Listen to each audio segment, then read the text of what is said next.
Alô, meus irmãos, minhas irmãs, em Cristo Jesus, Pai seja com todos nós, né?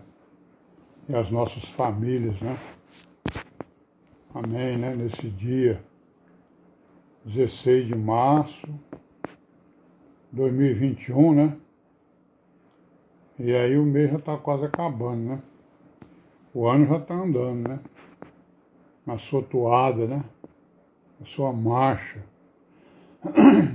E nós estamos aqui, né? Perseverando aí na doutrina, perseverando em Cristo, né? Meditando, orando, né? Nos corrigindo, né? Corrigindo aí dos nossos defeitos, que são muitos, né? Pelo menos eu tenho muitos defeitos. Estou procurando me corrigir. Muitos defeitos, muitos limites. Graças a Deus por isso. Então, vamos continuar aí com a nossa meditação, né, irmãos? Então, Paulo está aí escrevendo aos Gálatas, né? Isso aconteceu lá pelo ano 52, 53, né? E aí vamos ler aqui alguns trechos, né? Aqui no capítulo 4, nós vamos ler aqui no versículo 9, né? O seguinte, ó, capítulo 4, 9.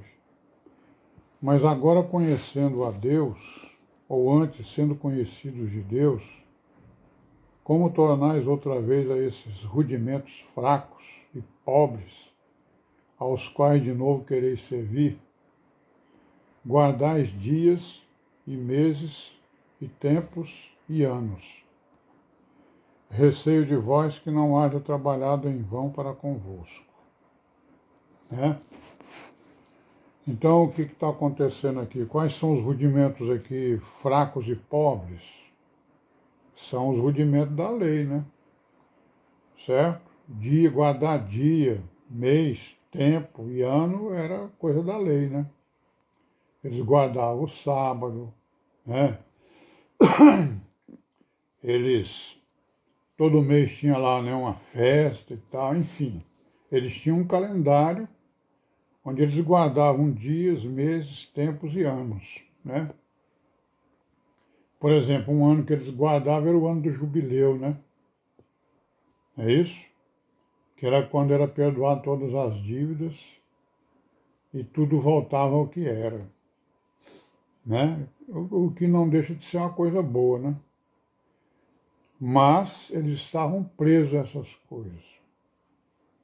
Ou melhor, os judeus queriam prendê-los a essas coisas. Então ele está dizendo, né?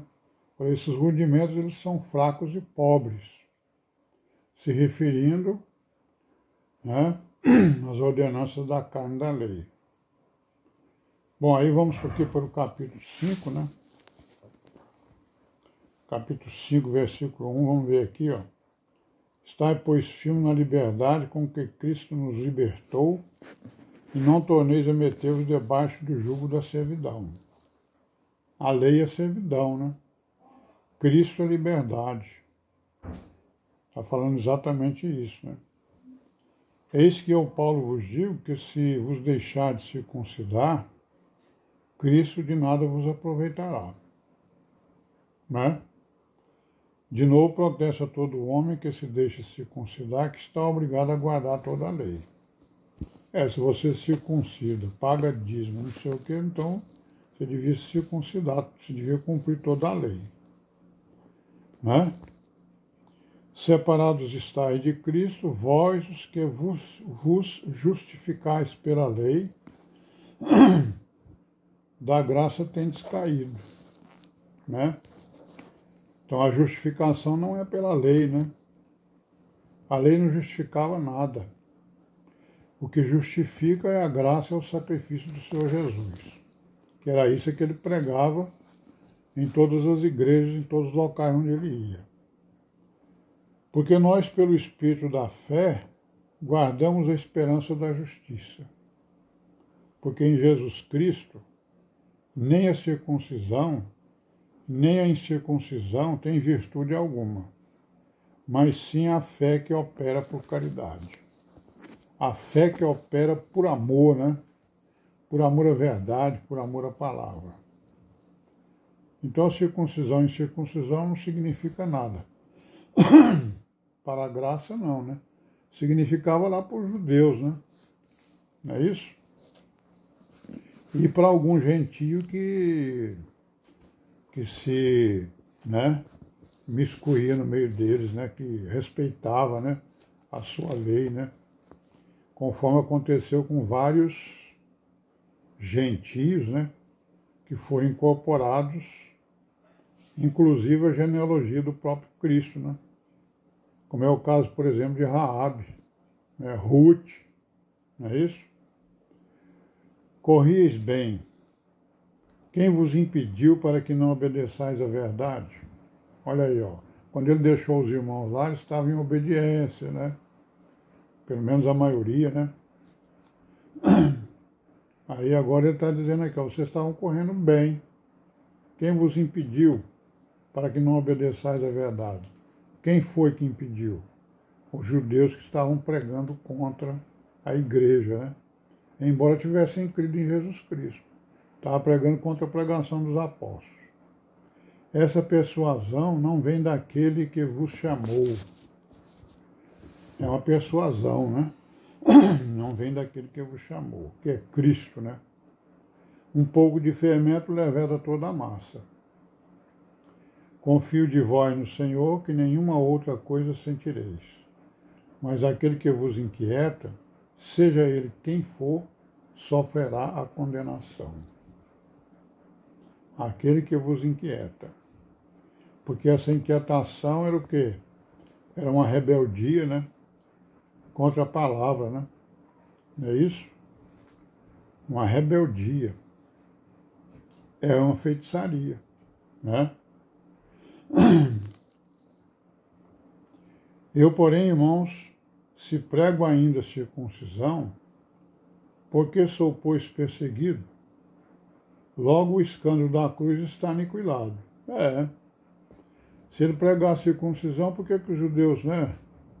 Por que os judeus iam persegui-lo? Porque ele estava sendo perseguido por causa disso, né? Não é? Se ele pregasse a circuncisão, o escândalo da cruz ia ser aniquilado, né? Eu quereria que fossem cortados aqueles que vos andam inquietando. A inquietação tem isso, né, irmãos? Ela fica provocando seitas, heresias, né? Então, as heresias e seitas começaram a aparecer exatamente nessa época. Quando apareceu a pregação apostólica, apareceu aqueles que se rebelaram contra a palavra e começaram a criar, né, doutrinas contrárias ao que os apóstolos pregavam. Porque vós, irmãos, fostes chamados à liberdade. Olha, irmão, nós fomos chamados à liberdade. Não useis então da liberdade para dar ocasião à carne, mas servi-vos uns aos outros pela caridade. Porque toda a lei se cumpre numa só palavra. Nesta, amarás o teu próximo como a ti mesmo. Se vós, porém, vos mordeis e devorais uns aos outros, vede, não vos consumais também uns aos outros. Então, Paulo repete aí a mesma palavra que o Senhor Jesus falou na sua pregação, ou falava, né? Amarás o teu próximo como a ti mesmo. Mas esse mandamento, ele é um mandamento síntese, né, de vários, né? O que é amar o próximo como a si mesmo? Né? É muita coisa. São muitos mandamentos pequenos que nós podemos fazer para amar o nosso próximo. É isso? Bom, aí no versículo 16, ele continua aí com as obras da carne e as obras do Espírito, né? Primeira vez que Paulo escreve, dando, digamos assim, uma lista, né, do que são as obras, né? As obras da carne e as obras do Espírito, para que os irmãos pudessem discernir, né? o seu comportamento, a sua vida, né? Discernir também aquilo que eles ouviam de outras pessoas, como os judeus e os pagãos, né? As outras religiões, né? Gentias, e tudo mais que nós sabemos desde algum tempo, né, irmãos? Então é isso. Vamos parar por aqui hoje. Amanhã a gente volta, né? Fazendo aí a nossa pequena meditação. O que os irmãos devem fazer depois de ouvir aí essas pequenas palavras, né? É ler exatamente essa carta para nós entendermos com detalhes, né? A história da igreja nos seus primeiros anos. Amém? Pai seja com todos nós nesse dia e até amanhã, se Deus quiser.